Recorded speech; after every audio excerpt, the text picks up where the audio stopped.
இந்த ஒரு வாய்ஸ்க்காக தான் போன வாரம் திங்கட்கிழமையிலேருந்து காத்துட்டு இருந்தாங்க. That is going to happen tomorrow.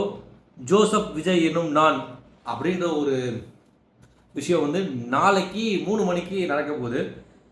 ஒரு ஆக்சுவலாக பார்த்தா 50 வருஷம் திராவிட கட்சிகள் இருந்த இடத்துல 50 வருஷம் கழிச்சு ஒரு புது கட்சி தமிழ்நாட்டில் வந்து பதவியேற்க போகிறாங்க. இது ஆக்சுவலாக பார்த்தா ஒரு ஹிஸ்டாரிக் மூமெண்ட்னு சொல்லலாம்.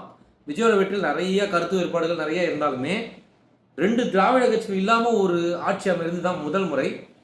ஆக்சுவலாக இன்னொன்று இந்த இடத்துல இன்னொரு விஷயத்தை பதிவு பண்ண, இந்த ஜோசப் விஜய் அப்படின்றது வந்து சமீபத்தில் ரொம்ப ட்ரெண்ட் ஆச்சு. அது ஆக்சுவலாக முதல்ல பிராண்ட் பண்ணது யாருன்னு பார்த்தீங்கன்னா பாஜகவை சேர்ந்த ஹெச் ராஜா அவர்கள் தான். ஒரு வாட்டி அவர் தான் ஆரம்பித்தார். விஜய் பற்றி சொன்னால் ஜோசப் விஜய் அப்படின்னாரு. ஏன் அப்படின்னு சொல்லும்போது அவர் ஜோசப் விஜய் தானே, ஏன் ஜோசப் மறைக்கிறாருன்னு சொல்லி ஒரு ஸ்டேட்மெண்ட் கொடுத்தாரு. ஆனால் அது அவர் என்னைக்கு விளையாட ஆரம்பிச்சாருல இன்னைக்கு அந்த பேர் தான் ஒரு பிராண்டாக மாறி இருக்கு. ஆக்சுவலாக it was a very historic moment. ஆக்சுவலாக was very excited to see that ceremony. Let's see how it's going to happen tomorrow.